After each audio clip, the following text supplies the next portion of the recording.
সুপ্রিয় শিক্ষার্থীবৃন্দ, কেমন আছো তোমরা সকলে? আশা করি তোমরা সকলে ভালো আছো।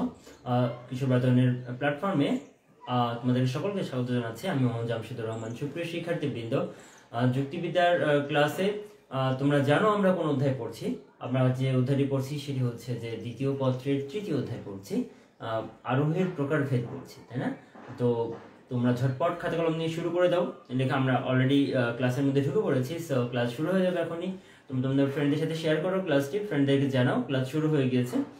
অলরেডি আমরা 5 মিনিট প্রায় আমাদের ক্লাস টাইম লেট হয়ে গেছে, 5-7 মিনিট। আমরা ক্লাসটা শুরু করে দিই। তোমরা হচ্ছে খাতা কলম নিয়ে বসে পড়ো, আর আগের দিনের পড়া একটু বলার জন্য প্রস্তুত হয়ে যাও। দেখি তোমাদের মনে আছে কিনা। আচ্ছা বলো তো, আরোহ কয় প্রকার? আরোহ মূলত কয় প্রকার, এটা আমাকে একটু বলো। তোমরা আনসারটা করবে। এটি নাম্বার 1 কোশ্চেন। নাম্বার 2 হচ্ছে তোমার আরোহমূলক। আচ্ছা তোমরা আরেকটা জাস্ট প্রকারভেদ বলো। বৈজ্ঞানিক আরোহের ভিত্তি হিসেবে কোন কোন নীতি ব্যবহৃত হয়? ভিত্তি হিসেবে কোন কোন নীতি ব্যবহৃত হয়? আমরা জানি যে দুটি নীতি ব্যবহৃত হয়, আমি তোমাদেরকে বলে দিচ্ছি, বাট কোন কোন নীতি ব্যবহৃত হয় সেই দুইটির নাম তোমরা আমাকে লিখে দিতে। দুইটি আনসার করো তোমরা। একটি প্রথম আনসারটা করো, আরোহ মূলত কয় প্রকার, বা আরোহ কয় প্রকার সেটা একটা। আর হচ্ছে তোমরা লিখবে বৈজ্ঞানিক আরোহের ভিত্তি হিসেবে কোন কোন নীতি ব্যবহৃত হয়। এই দুইটি কোশ্চেন আনসার করো। আমি একটু তোমাদের কমেন্টে তোমাদের আনসার দেখে নিব। দেখি কে কে আনসার করতে পেরেছো। বিবি কুলসুম রিজা, হ্যাঁ সকলেই তো ভালো আছো তোমরা, আমিও ভালো আছি। সেতু আছো, ওয়ালাইকুম আসসালাম। ওকে, ইমা আছো, ওয়ালাইকুম আসসালাম। মহিন্দ্রা, হ্যাঁ ভালো আছি, সকলে ভালো আছি। পলাশ আনসার করেছো 2 প্রকার। সেতু আনসার করেছো, নিপা আনসার করনি। নিপা আনসার করো, প্রীতিলতা 2, ভেরি গুড। ওকে, তাহলে প্রথম কোশ্চেন আনসার তোমরা পারছো। তোমরা দ্বিতীয় কোশ্চেন আনসার শুরু করো। এটা থেকে কেমন পারো দ্বিতীয় কোশ্চেন আনসারটা করে ফেলো, তাহলে হয়ে যাবে। দ্বিতীয় কোশ্চেন আনসার শুধু দুইটা নাম বলবে, সংজ্ঞা দেওয়ার দরকার নেই। জাস্ট কোন দুইটি নীতি আমরা ব্যবহার করে বৈজ্ঞানিক আরোহ গঠন করি সেই দুইটি নীতির কথা বলবে, ঠিক আছে?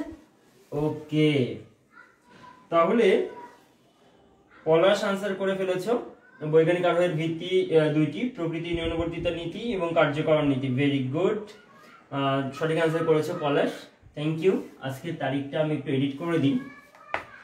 আজকের তারিখটি হচ্ছে 8 তারিখ, তাই না? 8/2।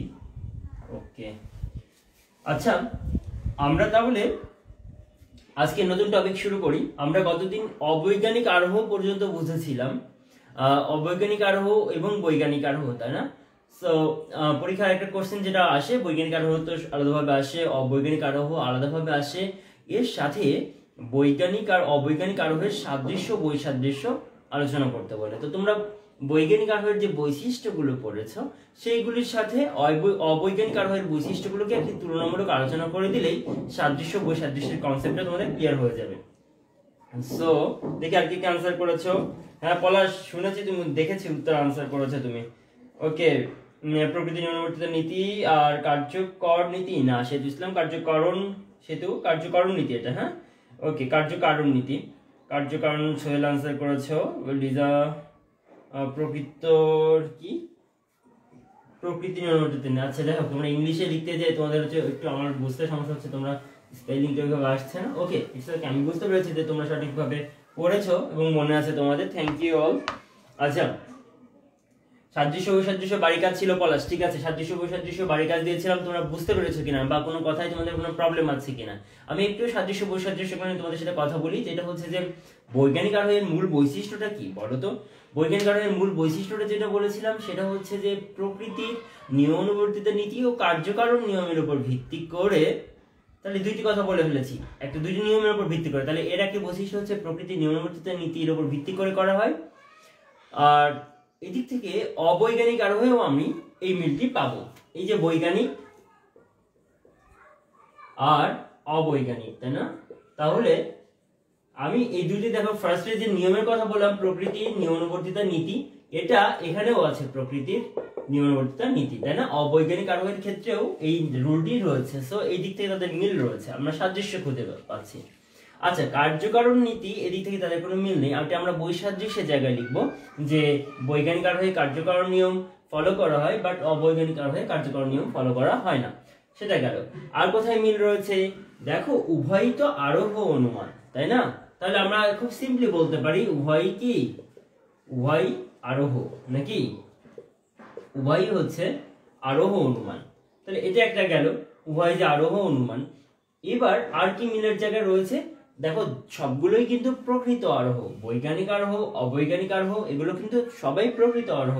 তাহলে সব ক্ষেত্রে কি রয়েছে, আরোহমূলক লম্ফ রয়েছে। সো তোমার বেসিক যে ধারণা তোমার মুখস্থ করা লাগবে না, এখান থেকে এটাও আরোহমূলক লম্ফ রয়েছে, এটাও আরোহ, এটাও আরোহ। সো এই যে বেসিক কথাগুলো দিয়ে কিন্তু তুমি সাদৃশ্য বা বৈসাদৃশ্যগুলো বলতে পারো। যেমন তুমি প্রকারভেদটা পড়েছো, ওই যে এই প্রকৃত আরোহের মধ্যে এরা প্রকারভেদ, বৈজ্ঞানিক অবৈজ্ঞানিক সাদৃশ্য অনুমান। তাহলে তুমি বলতে পারো এটাও প্রকৃত আরোহ, ওটাও প্রকৃত আরোহ, এটাতে আরোহমূলক লম্ফ বিদ্যমান, ওটাতেও আরোহমূলক লম্ফ বিদ্যমান। তারপরে আরেকটা যেটা বলতে পারো সেটা হচ্ছে যে কি, যে দুই ক্ষেত্রেই আমাদের সিদ্ধান্তটা কি করে আমরা বিশেষ বিশেষ থেকে সার্বিক সিদ্ধান্ত প্রতিষ্ঠা করি। কেমন সিদ্ধান্ত? ফাইনালি আমরা যে সিদ্ধান্তটা নিই বৈজ্ঞানিক আরোহের ক্ষেত্রেও আমি বিশেষ বিশেষ থেকে সকলের উপর প্রয়োগ করি। সকল মানুষের মননশীল, তাহলে সকল বললে সার্বিক, সেটা সার্বিক সিদ্ধান্ত। আবার এক্ষেত্রেও দেখো, অবৈজ্ঞানিক আরোহের ক্ষেত্রেও আমরা কেমন সিদ্ধান্ত পাই, সকল কাক হয় কালো, বা সকল প্রাণী হয় মনে করো যে জীবন সম্পন্ন। এগুলো সবই সার্বিক সিদ্ধান্ত। আর এর সাথে আরেকটা বিষয় রয়েছে, সেটা হচ্ছে সংশ্লেষক বাক্য, বিশ্লেষক বাক্য। এই সিদ্ধান্তগুলি বৈজ্ঞানিক হোক অবৈজ্ঞানিক হোক সবগুলোই হচ্ছে সংশ্লেষক। দ্যাট মিনস, সংশ্লেষকটা তোমাদের মনে আছে কিনা, সংশ্লেষক বাক্য হচ্ছে যেটি যাত্রার্থের বাইরে যে নতুন কোনো অর্থ প্রদান করে। একটি যে শ্রেণী নিয়ে আমরা উদ্দেশ্যে কথা বলছি, মানুষ নিয়ে কথা বলছি, তো মানুষের বুদ্ধিবৃত্তি আর জীববৃত্তি এই দুইটি বাদে অন্য যে কোনো কথা বললেই বিধেয়তে সেটি হবে একটি সংশ্লেষক বাক্য। তাহলে বৈজ্ঞানিক অবৈজ্ঞানিক উভয় ক্ষেত্রে আমরা এখানে সংশ্লেষক ব্যবহার করি, সংশ্লেষক বাক্য ব্যবহার করি। এই তো, এবার সিদ্ধান্ত এটা নিশ্চিত, এটা সম্ভাব্য, কিন্তু সেটা তো আমরা সাদৃশ্যের জায়গায় লিখতে পারবো না, আমরা মিল খুঁজছি। মিলের জায়গায় আমরা এই বেসিক গুলো লিখতে পারি। প্রকৃতি নিয়মানুবর্তিতা নীতি রয়েছে উভয় ক্ষেত্রে, দুইটি আরোহ, দুইটি প্রকৃত আরোহ, উভয় ক্ষেত্রে আরোহমূলক লম্ফ রয়েছে এই কারণে। এবং সিদ্ধান্তে চলে আসলে আমরা দেখতে পাই সার্বিক সিদ্ধান্ত গ্রহণ করা হয়, সংশ্লেষক বাক্য সিদ্ধান্তে গ্রহণ করা হয়। আবার আরো একটা বলতে পারো যে আশ্রয় বাক্য যেখান থেকে আসছো সেখানে এখানেও বিশেষ বিশেষ আশ্রয় বাক্য ব্যবহার করা হয়, এখানেও বিশেষ বিশেষ আশ্রয় বাক্য ব্যবহার করা হয়। এখানেও অভিজ্ঞতা রয়েছে, এখানেও অভিজ্ঞতার ভিত্তিতে আমরা আশ্রয় বাক্যগুলি গ্রহণ করি। সো এইসব বিষয়গুলিতে মিল রয়েছে, খুব ইজিলি তোমরা আনসার করতে পারবে। ওকে, এরপরে এই পূজা তোমার কমেন্ট পড়ি না, কই তুমি আনসার করছো কোথায়? আনসার করলে অবশ্যই কমেন্ট করবো। ক্লাসে রেগুলার থাকো, অবভিয়াসলি কমেন্ট করা হবে।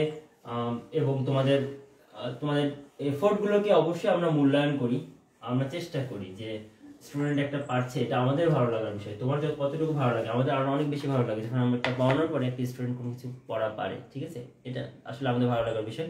সো পড়াশোনার সাথে লেগে থাকো, অবশ্যই হবে। তো দেখো, এরপরে তাহলে আমরা যেটা করছিলাম বৈজ্ঞানিক অবৈজ্ঞানিকের আমরা সাদৃশ্যগুলো খুব ইজিলি ফাইন্ড আউট করতে পারলাম। এবার আমরা বৈজ্ঞানিক অবৈজ্ঞানিকের মুসলাম কেন আবার রিপিট করে লিখতে হবে, তাই না? বৈজ্ঞানিক অবৈজ্ঞানিকের আমরা বৈসাদৃশ্যগুলো কি, অমিলের জায়গা কোথায়, অমিল বা বৈসাদৃশ্য করব। তো দেখো, বৈসাদৃশ্যের জায়গায় প্রথম যে আমরা আবার আসি, হ্যাঁ দুইটি আরোহ ঠিক আছে, দুইটিতেই আরোহমূলক লম্ফ আছে, সব ঠিক আছে। বাট এখানে যে প্রকৃতি নিয়মানুবর্তিতা ছিল এটাও ছিল, কিন্তু এখানে কার্যকারণ ছিল, ওখানে কার্যকারণ নেই। অবৈজ্ঞানিকে কার্যকারণ নেই, জাস্ট নেই বললাম, ক্রস দিতে পারি বা নেই, তাই না? কার্যকারণ সম্পর্ক নেই। এরপরে আসো, এর সিদ্ধান্তটা কি, মূল যে পার্থক্য সিদ্ধান্ত, এই সিদ্ধান্তটা হচ্ছে নিশ্চিত। কারণ আমরা বলেছি যে বৈজ্ঞানিক আরোহের সিদ্ধান্তটা নিশ্চিত, কারণ সেখানে কার্যকারণ সম্পর্ক উপস্থিত রয়েছে। কিন্তু এটি অবৈজ্ঞানিকটা সম্ভাব্য। সিদ্ধান্ত কি এমন, সিদ্ধান্ত হচ্ছে সম্ভাব্য। এটা একটা বেসিক পার্থক্য, মেন যে দুইটি পার্থক্য পাচ্ছি সেই দুইটি হচ্ছে যে আমরা পার্থক্য পাচ্ছি মেন, তাই না? আবার দেখো এখানে পার্থক্য কি পাচ্ছি, যে এখানে আমরা বৈজ্ঞানিক আরোহের ক্ষেত্রে আমরা বিভিন্ন পরিবর্তিত পরিস্থিতিতে অভিজ্ঞতা গ্রহণ করছি পরিস্থিতিতে, কিন্তু অবৈজ্ঞানিক আরোহে আমরা সবসময় অনুকূল অভিজ্ঞতাগুলোকে গ্রহণ করে থাকি অবৈজ্ঞানিক আরোহে, তাই না? তাহলে আবার একটা বৈজ্ঞানিক আরোহের কি বৈজ্ঞানিক মূল্য রয়েছে, অবৈজ্ঞানিক আরোহের বৈজ্ঞানিক মূল্য নেই, তাই না? এবং এটি অবাধ অভিজ্ঞতার উপর নির্ভর করে, কিন্তু এটি অবাধ অভিজ্ঞতার উপর নির্ভর করে না। এই যে এই সমস্ত বিষয়গুলোতে বেসিক বৈসাদৃশ্যগুলো রয়েছে, তো তোমরা খুব ইজিলি এগুলো সাদৃশ্য বৈসাদৃশ্যগুলি তোমরা যেটা করতে পারো সেটা হচ্ছে যে 5-7টা করে মূল পয়েন্টগুলো তোমরা এইভাবে লিখে নিবে, সাদৃশ্য 4টি বৈসাদৃশ্য 4টি করে নিয়ে তোমরা এটা মনে রাখবে, যেন পরীক্ষার আগের দিন তুমি যদি বই উল্টাইতে যাও সব, তাহলে কিন্তু তুমি পরীক্ষায় গিয়ে আনসার করতে পারবে না। তোমাকে করতে হবে কি, যে যেমন এই বৈজ্ঞানিক আরোহ এবং অবৈজ্ঞানিক আরোহের সাদৃশ্য, তাহলে তুমি 4টা সাদৃশ্য মূল কথা, শুধু কার্যকারণ আছে নেই, প্রকৃতির নদীতে এটাও আছে, শুধু এইভাবে মূল দুইটি শব্দ যদি তুমি বৈশিষ্ট্যগুলো লিখে রাখো, তোমার কিন্তু আনসার করতে বা পরীক্ষা কিন্তু রিভিশন দিতে কোনো কষ্ট হবে না, কিন্তু অল্প কয়েকটা টপিক রিভিশন দিয়ে চলে যাচ্ছ। বাট যদি বই খুঁজে ওই লাইন বাই লাইন পড়তে যাও তুমি, তোমার মাথা ঘুরাই যাবে। সো প্রথম থেকে এখন থেকে তুমি এই ছোট কাজগুলো করে রাখলে পরীক্ষার সময় তোমার কষ্ট হবে না, ঠিক আছে? আচ্ছা, এরপরে আসো। ওকে, সবাই তাহলে বুঝতে পেরেছে এ পর্যন্ত। এরপরে আসা হচ্ছে যে আমরা চলে আসবো একবারে সাদৃশ্যানুমান। আমাদের প্রকৃত আরোহের সাদৃশ্যানুমান মূলক আরোহ। আমরা প্রকৃত আরোহকে 3টি ভাগে ভাগ করেছিলাম। প্রথমে আমরা বৈজ্ঞানিক এবং অবৈজ্ঞানিক 2টি পড়ে ফেললাম। এরপরে নাম্বার 3 এটা হচ্ছে সাদৃশ্যানুমান মূলক আরোহ। আচ্ছা, সাদৃশ্য এই শব্দটি তোমরা বুঝো, যেমন আমি যদি বলি যে মনে করো এর সাথে ওর সাদৃশ্য রয়েছে, অনেক বিষয়ে সাদৃশ্য রয়েছে, হ্যাঁ তাই না? যেমন মনে করো যে আমি যখন যে ডিসিশন নিই, আমার খুব ক্লোজ ফ্রেন্ড সে সেগুলোকে মেনে নেয়, আমি যখন খেলতে যাই সেও খেলতে যাই, অনেক বিষয়ে মিল রয়েছে। নিয়ে বললাম যে তাহলে ও যা করে ও একই সিদ্ধান্ত মেনে নেয়, তাহলে নতুন একটা সিদ্ধান্ত আমি নিতে যাচ্ছি, তাহলে সেও সেই সিদ্ধান্তটা মেনে নেবে, এটা সাধারণত স্বাভাবিক হওয়ার কথা। এই যে সাদৃশ্যের ভিত্তিতে একটা সিদ্ধান্ত নেওয়ার যে প্রক্রিয়া, এটাই হচ্ছে সাদৃশ্যের ভিত্তিতে অনুমান বা সাদৃশ্যানুমান। এই সাদৃশ্যানুমানকেই বলা হচ্ছে সাদৃশ্যানুমান মূলক আরোহ। কারণ সাদৃশ্যানুমান, এই যে অনুমানটা, আরোহর ভিত্তিতে তো আমরা অনুমানই করি, তো সেই অনুমানকে বলা হচ্ছে সাদৃশ্যানুমান মূলক আরোহ। তো এক্ষেত্রে তোমরা হচ্ছে যে আমরা যে সংজ্ঞাটা আমরা খুব ইজিলি দিতে পারি, তাহলে কি বলতে পারি যে দুটি বস্তুর মধ্যে, দুইটি বস্তু হতে পারে বা ব্যক্তি হতে পারে, দুইটি বস্তু বা বিষয়ের মধ্যে একাধিক বিষয়ে সাদৃশ্য থাকতে পারে, তাই না? তাহলে দুটি বস্তু বা বিষয়ের মধ্যে একাধিক বিষয়ের সাদৃশ্য দেখে একাধিক বিষয়ে সাদৃশ্যের ভিত্তিতে আমরা কি করলাম, দুটি বস্তু বা বিষয়ের মধ্যে একাধিক বিষয়ের সাদৃশ্যের ভিত্তিতে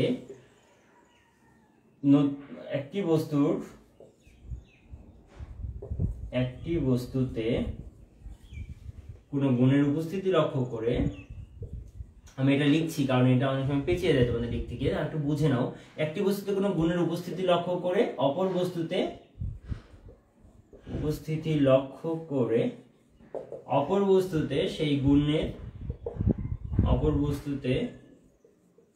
সেই গুণ সম্বন্ধে অনুমান করাটা, গুণ সম্বন্ধে অনুমানই হচ্ছে সাদৃশ্যানুমান। ওকে, সম্বন্ধে অনুমান। তাহলে সাদৃশ্যানুমানটা কি, যে দুটি বস্তু বা বিষয়ের মধ্যে একাধিক বিষয়ে কি রয়েছে, সাদৃশ্য রয়েছে, তাই সাদৃশ্যের ভিত্তিতে একটি বস্তুতে কোনো গুণের উপস্থিতি লক্ষ্য করেছি, তাহলে অপর বস্তুতেও সেই গুণটি থাকবে। আমরা সিম্পলি এই সংজ্ঞাটিকে একটা উদাহরণের মাধ্যমে লিখতে পারি। মনে করো যে এ একটি বস্তু আর বি আর একটি বস্তু। এ বস্তুতে মনে করো যে সাপোজ হচ্ছে যে আমার একটা স্টার চিহ্ন থাকলে এটা তো একটা স্টার চিহ্ন রয়েছে, এটাতে একটা টিক থাকলে এটা তো একটা টিক রয়েছে। এ বস্তুতে মনে করো যে আমার একটা আয়ত থাকলে এখানে একটা আয়ত রয়েছে।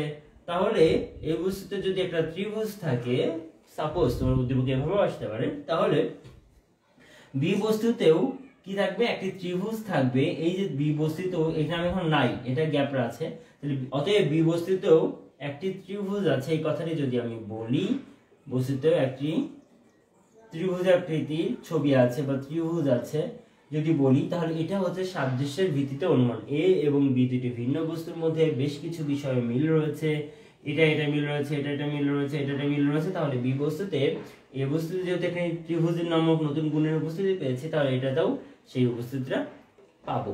এই যে এই গুণের উপস্থিতির যে অনুমান করা হলো, এটা সাদৃশ্যের ভিত্তিতে অনুমান করা হলো, তাই না?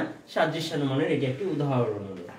আমরা বাস্তবের উদাহরণে যেটা বইয়ে বা সব জায়গাতে এখন যে উদাহরণটা সবচেয়ে বেশি চলছে আর কি, সেটা হচ্ছে যে মঙ্গল গ্রহ এবং পৃথিবীর মধ্যকার অনুমান। হ্যাঁ, মঙ্গল গ্রহে তোমরা সকলেই জানো, মঙ্গল গ্রহে বিভিন্ন সময় নাসা কিংবা বিভিন্ন দেশের বিজ্ঞানীরা, গবেষকরা, তারা হচ্ছে যে মহাকাশযান পাঠাচ্ছে। তারা পাঠিয়ে কি করছে, যে মঙ্গল গ্রহে প্রাণের অস্তিত্ব আছে কিনা সেটা যাচাই করার জন্য পাঠাচ্ছে।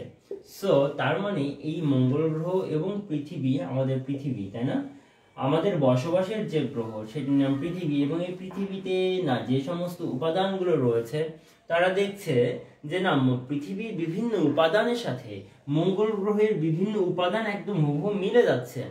নানান ধরনের উপাদান সেখানে, বলো যে প্রথমে আকৃতি তো রয়েছেই, পাহাড় পর্বত রয়েছে, এখানে মাটি বা মাটি না থাকলেও সেই ধরনের বালুর উপস্থিতি রয়েছে, প্রাণ জীবন ধারণের জন্য কিছু যে বেসিক গ্যাসের দরকার, সেই গ্যাসগুলির উপস্থিতি রয়েছে সৃষ্টির শুরুতে যেগুলো থাকে। সো এই ধরনের নানান কিছু সাদৃশ্য দেখে তারা ফাইনালি বলছে পৃথিবীতে যেহেতু প্রাণের অস্তিত্ব রয়েছে, তাহলে মঙ্গল গ্রহেও প্রাণের অস্তিত্ব থাকতে পারে। মানে আরো স্ট্রিক্টলি বলে মঙ্গল গ্রহে প্রাণের অস্তিত্ব আছে। এই কথাটি যদি বলছি তখন সেটা অনুমানের ভিত্তিতে বলছি, এবং এটা কোন ধরনের অনুমান? সাদৃশ্যের ভিত্তিতে অনুমান। পৃথিবী এবং মঙ্গল গ্রহের নানান বৈশিষ্ট্যের মধ্যে যে সাদৃশ্য রয়েছে, সেই সাদৃশ্যের ভিত্তিতে যে অনুমান করছি, এটি হচ্ছে একটি সাদৃশ্যানুমানের উদাহরণ। ঠিক আছে, তাহলে সাদৃশ্যানুমানটা খুবই সহজ, তোমরা বুঝতে পারছো কিসের ভিত্তিতে অনুমান করা হয়। এখন আমাদের পরীক্ষার জন্য যেটা জানার বিষয়, সেটা হচ্ছে যে সাদৃশ্যানুমানের ক্ষেত্রে তিনটি শর্তের কথা কার্ভেত রিড নামক একজন দার্শনিক, তিনি যুক্তিবিদ, তিনি কার্ভেত রিড এর তিনটি শর্ত তোমরা দেখবে বইয়ে আছে, এবং আমরা এই শর্ত তিনটি একটু মুখস্থ করে রাখবো। কার্ভেত রিড একটি সাদৃশ্যানুমান করার জন্য তিনি তিনটি শর্তের কথা উল্লেখ করেছেন। যে একটি সাদৃশ্যের ভিত্তিতে অনুমান করতে হলে মূলত তিনটি বিষয় আমাদের লক্ষ্য রাখতে হবে। তার তিনটি শর্তের একটি কি?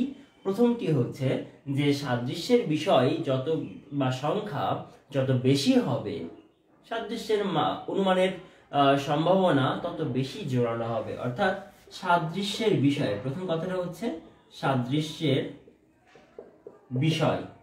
হ্যাঁ, তো সাদৃশ্যের বিষয় কি? যেমন মনে করো যে মঙ্গল গ্রহ এবং পৃথিবীর মধ্যে 10টা কি 15টি বৈশিষ্ট্যে মিল রয়েছে। 15টি বৈশিষ্ট্যের জায়গায় যদি 100টি বৈশিষ্ট্যে মিল থাকতো, তাহলে মানে মঙ্গল গ্রহে প্রাণের অস্তিত্ব থাকার সম্ভাবনা আরো জোরালো হতো। 100টি জায়গায় যদি 200 বৈশিষ্ট্যে মিল থাকতো, তার আরো জোরালো হতো। অর্থাৎ যত বেশি গুড় দিবে তত বেশি মিষ্টি হবে, যত বেশি চিনি দিবে তত বেশি মিষ্টি হবে। ব্যাপারটা এমন, যত বেশি সাদৃশ্য থাকবে, সাদৃশ্য বিষয় যত বেশি হবে, তত সাদৃশ্য বিষয়ের সংখ্যা যত বেশি হবে, যত বেশি সিদ্ধান্তের সম্ভাবনা, সিদ্ধান্ত সত্য হওয়ার সম্ভাবনা, সিদ্ধান্তের সম্ভাবনা তত বেশি, সম্ভাবনা তত জোরালো হবে। কি হবে? জোরালো হবে। এটি হচ্ছে প্রথম কথা, আমরা সবাই বুঝতে পারছি, খুব সিম্পল। এরপরে দুইটি হচ্ছে নেগেটিভ কথা। সিদ্ধান্তের সম্ভাবনা কখন কমে যাবে। আর দুটি নেগেটিভ কথা কি? যে তাহলে আমার অজানা বা বৈসাদৃশ্যের বিষয় তো অনেক থাকতে পারে। যেমন মঙ্গল গ্রহে গাছপালা দেখা যায়নি, কোনো উদ্ভিদ দেখা যায়নি, সাপোজ বলা হলো, তাহলে পৃথিবীতে তো উদ্ভিদ রয়েছে, তাহলে এটা একটি বৈসাদৃশ্য। কিংবা মঙ্গলের মনে করো যে আরো কিছু বৈশিষ্ট্য যে পৃথক রয়েছে, মনে করো সরাসরি অক্সিজেনের উপস্থিতি পাওয়া যায়নি এখনো, তাহলে সরাসরি যদি অক্সিজেনের উপস্থিতি না পাওয়া যায়, সেটা একটা বৈসাদৃশ্য।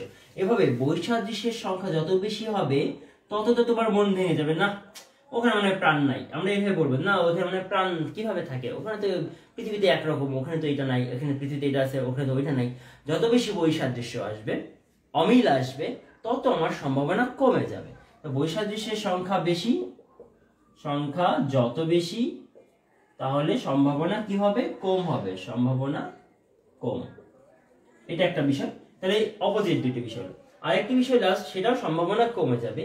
একটা তো আমরা জানা বিষয়, এই দুটি কিন্তু জানা, আমি এই দুটি জ্ঞাত বিষয়, জ্ঞাত। জ্ঞাত মানে আমি এই দুটি জানি যে এর এই এই বিষয়ে মিল রয়েছে সেটি হচ্ছে সাদৃশ্য, আর এই এই বিষয়ে অমিল রয়েছে সেটি হচ্ছে বৈসাদৃশ্য। এই দুটি আমি জানা, মিল অমিল। বাট যে বিষয়গুলো আমি এখনো জানি না, পৃথিবীর অনেক বৈশিষ্ট্য আমি জানি না। পৃথিবী একদম শুরুতে কেমন ছিল, পৃথিবীতে কি আসলেও আদৌ কোনো গাছ কিংবা কোনো উদ্ভিদ কিংবা কোনো প্রাণী ছিল কিনা, বা পৃথিবীতে পানি ছিল কিনা, পানিটা কি পরবর্তীতে বিস্ফোরণের মাধ্যমে পানি এসেছে কিনা, এই যে নানান বিষয়গুলো আমার কিন্তু অজ্ঞাত রয়েছে। আবার মঙ্গল গ্রহেও কিন্তু অনেক কিছুই আমার অজানা রয়েছে। মঙ্গল গ্রহের সারফেসের নিচে কি আছে, কিংবা মঙ্গল গ্রহের বায়ুমণ্ডলে কি ধরনের কি রয়েছে, উপাদান রয়েছে, সেগুলো তথ্য উপাত্ত যত বেশি আমার অজ্ঞাত থাকবে, না আমি জানিই না একেবারে, যত বেশি অজ্ঞাত তত আমার সম্ভাবনাটা কমে যাবে। কারণ আমি যত বেশি জানবো তত আমি বুঝতে পারবো যে সম্ভাবনা বেড়ে যাবে। আর জানলেই না জানবো যে ও না, ওই নতুন একটি উপাদান পেলাম খুঁজে, ওর সাথে তো পৃথিবীর একটা মিল রয়েছে। যত জানবো তত আমার কাছে কি জ্ঞাত বিষয়ের সংখ্যা বাড়বে। তাহলে অজ্ঞাত বিষয় আমার না জানা যত থাকবে, অজ্ঞাত যত বেশি হবে, অজ্ঞাত যত বেশি সম্ভাবনা তত কম। এই হচ্ছে তিনটি শর্ত। তাহলে কার্ভের থ্রিডে তিনটি শর্ত খুব সহজ। একটা হচ্ছে সাদৃশ্যের বিষয়ের সংখ্যা যত বেশি হবে, মিল যত বেশি থাকবে, নতুন বিষয়ের সম্বন্ধে যে আমরা সিদ্ধান্ত নিতে যাচ্ছি তার সম্ভাবনা তত জোরালো হবে। আর বাকি দুইটি সম্ভাবনা কমে যাবে। একটা হচ্ছে বৈসাদৃশ্য বা অমিল যত বেশি হবে, সম্ভাবনা তত কমে যাবে।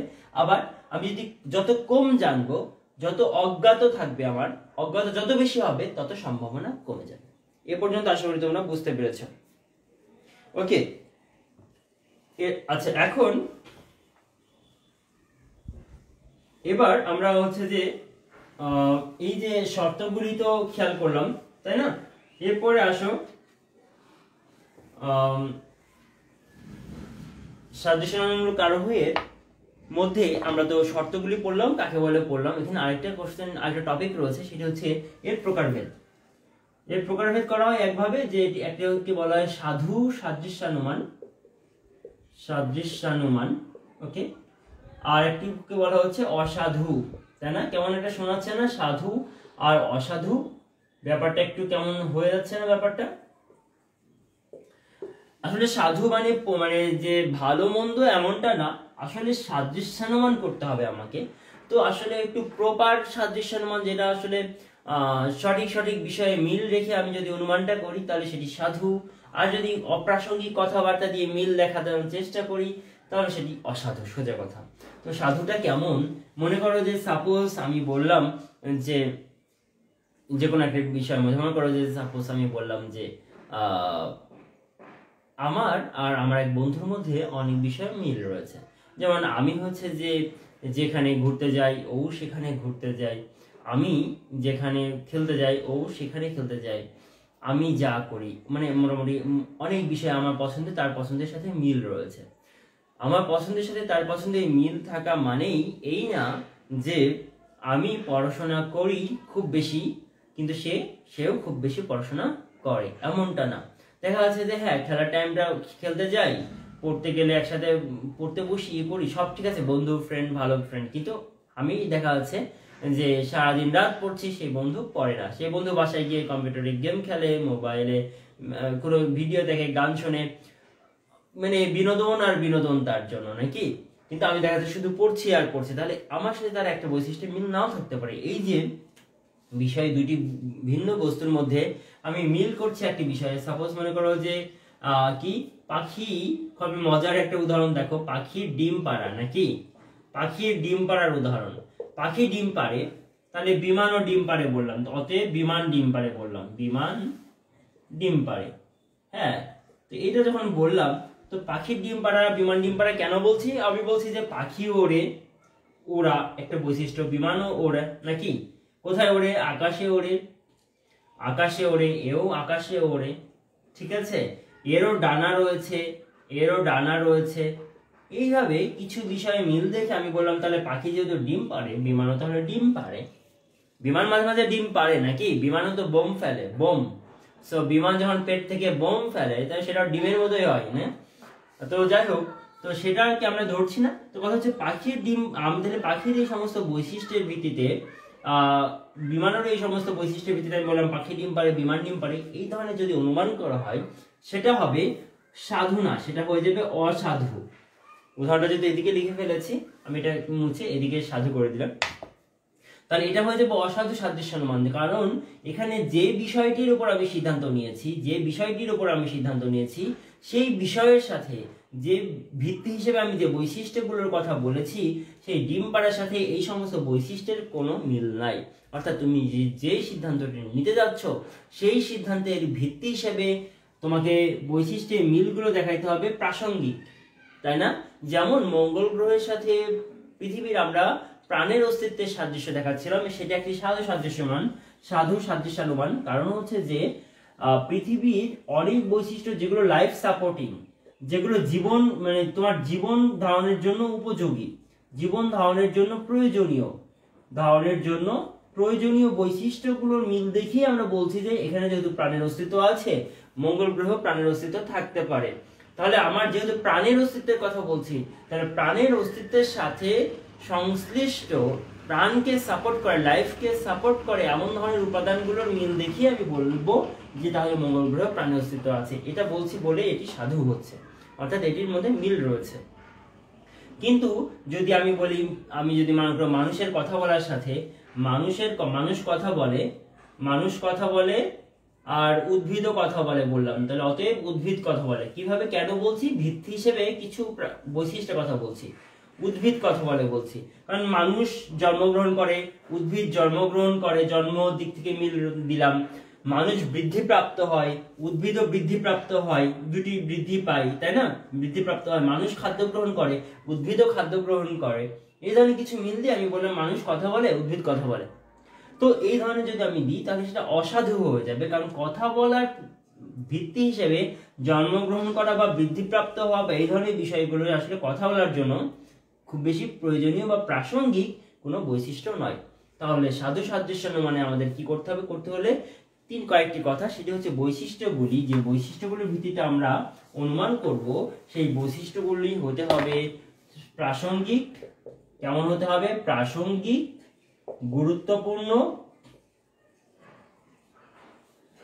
এবং গুরুত্বপূর্ণ হতে হবে। আর অসাধু সাদৃশ্য মানে কেমন হয়? অপ্রাসঙ্গিক, অর্থাৎ যে অনুমানটা করছে সেই অনুমানের সাথে আমার বৈশিষ্ট্যগুলো হয়ে যাবে অপ্রাসঙ্গিক এবং অগুরুত্বপূর্ণ বা গুরুত্বহীন, নাকি? গুরুত্বহীন বৈশিষ্ট্যের উপর ভিত্তি করে যখন কোন একটি সাদৃশ্যের ভিত্তিতে অনুমান করা হয়, অপ্রাসঙ্গিক এবং গুরুত্বহীন বৈশিষ্ট্যের সাদৃশ্যের ভিত্তিতে যখন কোনো অনুমান করা হয় তখন সেটা হবে অসাধু সাদৃশ্য অনুমান। এবং যখন প্রাসঙ্গিক এবং গুরুত্বপূর্ণ বৈশিষ্ট্যের উপর ভিত্তি করে বা বৈশিষ্ট্যের মিল দেখে যখন কোনো একটি অনুমান করা হবে নতুন একটি বৈশিষ্ট্য, তখন সেটি হবে সাধু সাদৃশ্য অনুমান। এই হচ্ছে সাধু এবং অসাধু সাদৃশ্য অনুমান। সাদৃশ্য অনুমানে এই হচ্ছে কনসেপ্ট। এখন সাদৃশ্য অনুমানের বৈশিষ্ট্যগুলো আছে, তোমরা এই যে এতক্ষণ আমরা সাদৃশ্য অনুমান সম্বন্ধে আলোচনা করলাম, এর থেকে তোমরা কিন্তু এর বৈশিষ্ট্যগুলো বুঝতে পেরেছো আশা করি। এর মূল বৈশিষ্ট্য কি? মূল বৈশিষ্ট্য হচ্ছে এটিও অবশ্যই প্রকৃত আরোহ, কারণ এখানে লম্ফ রয়েছে। আমরা 2, 4, 5টি বৈশিষ্ট্য দেখে আমি একটা নতুন একটি বৈশিষ্ট্য অনুমান করছি। কিন্তু এখানে একটা বিষয় গুরুত্বপূর্ণ, যে বৈশিষ্ট্য তোমার মনে রাখতে হবে, সেটা হচ্ছে বিশেষ থেকে বিশেষ। আমরা এখানে বিশেষ আশ্রয় বাক্য থেকে আমরা বিশেষ সিদ্ধান্তে যাচ্ছি। খেয়াল করো, আমরা বৈজ্ঞানিক এবং অবৈজ্ঞানিক আরোহে এর পূর্বে কিন্তু আমরা বিশেষ থেকে সার্বিকে গিয়েছিলাম, বলছিলাম করিম হয় মরণশীল, আব্দুর রহিম হয় মরণশীল, সক্রেটিস হয় মরণশীল, প্রত্যেকে ছিল বিশেষ বিশেষ বাক্য। সেখান থেকে একটি সিঙ্গেল দৃষ্টান্ত থেকে আমি কি করেছি? সকল মানুষ বলেছি, সার্বিকে গিয়েছিলাম, তাই না? এই বাংলাদেশের কাক, এর কাক, ওই কাক হয় কালো, ওই কাক হয় কালো বলার পরে আমি বলছি যে সকল কাক হয় কালো, সকল কাকে গিয়েছি, বিশেষে গিয়েছি। কিন্তু এখানে দেখো আমি বলছি এই বৈশিষ্ট্য মিল রয়েছে, ওই বৈশিষ্ট্য মিল রয়েছে, তাহলে পৃথিবীতে যেহেতু প্রাণের অস্তিত্ব রয়েছে, তাহলে মঙ্গল গ্রহেও প্রাণের অস্তিত্ব রয়েছে। পৃথিবী একটি সিঙ্গেল ইউনিটে একটি বৈশিষ্ট্য কথা বলছি, মঙ্গল গ্রহের যে একটি বৈশিষ্ট্য কথা বলছি সেটা অনেকটা বিশেষের মতোই, তাই না? তাই এখানে বিশেষ আশ্রয় বাক্য থেকে বিশেষ সিদ্ধান্তে আসা হচ্ছে। এটা একটি গুরুত্বপূর্ণ সাদৃশ্যমূলক আরোহের বৈশিষ্ট্য, গুরুত্বপূর্ণ। আর সিদ্ধান্তটি এখানেও সম্ভাব্য। তাহলে আমাদের সিদ্ধান্তের ব্যাপারটি পরীক্ষায় খুব বেশি আসে। আমাদের সিদ্ধান্তের বিষয়টি মনে রাখতে হবে, বৈজ্ঞানিক আরোহের সিদ্ধান্তটি শুধুমাত্র নিশ্চিত ছিল, বাকি অবৈজ্ঞানিক এবং সাদৃশ্যমূলক আরোহের সিদ্ধান্তটি সম্ভাব্য। ঠিক আছে? এই হচ্ছে সিদ্ধান্তের বিষয়টি তোমাদের মনে রাখার সবচেয়ে খুব গুরুত্বপূর্ণ, এইগুলো মনে রাখবে তোমরা। আর হচ্ছে যে তোমার কি হতে হবে? এখানে প্রাসঙ্গিক এবং গুরুত্বপূর্ণ বৈশিষ্ট্য সাদৃশ্যের ভিত্তিতে সিদ্ধান্ত নিতে হবে।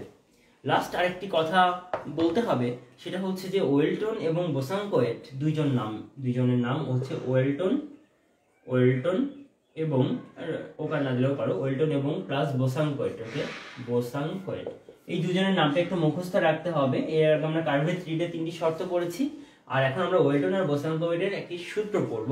সেটি হচ্ছে, সূত্রটা কি? সূত্রটা হচ্ছে যে সম্ভাবনার সূত্র, সম্ভাবনার মাত্রা। তোমরা একটা জিনিস জানো, সম্ভাবনা কখনো কিন্তু নিশ্চিত না।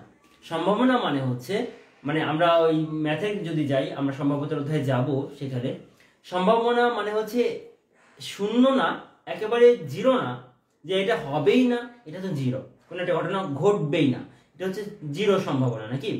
আর এটা কোনো ঘটনা ঘটবেই, তার মানে তার সম্ভাবনা 1। অর্থাৎ একবার যদি আমি সাপোজ হচ্ছে একবার যদি কোনো একটা বক্সের মধ্যে হাত দিই, অবশ্যই একটি লাল কলম তুলবো, সবগুলো লাল কলম রয়েছে তার মধ্যে, তার মানে আমি হাত দিয়ে কলম তোলা মানেই সেটি লাল কলম হবে।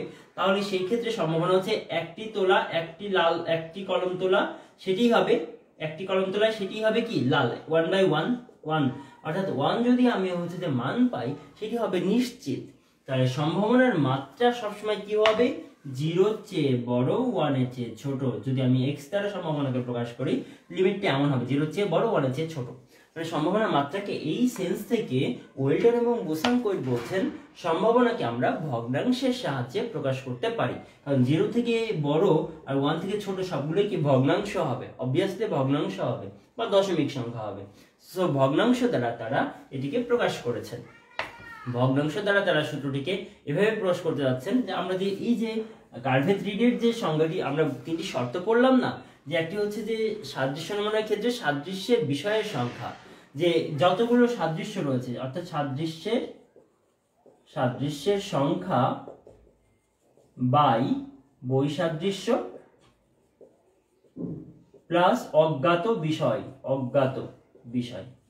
দেখো, আমরা সেই কার্ভে 3D এর শর্ত 3টি এখানে প্রয়োগ করেছেন ওয়েলটন এবং বোসাঙ্কোয়েট। কারণ কি, দেখো উপরে রেখেছি কি সাদৃশ্যের সংখ্যা।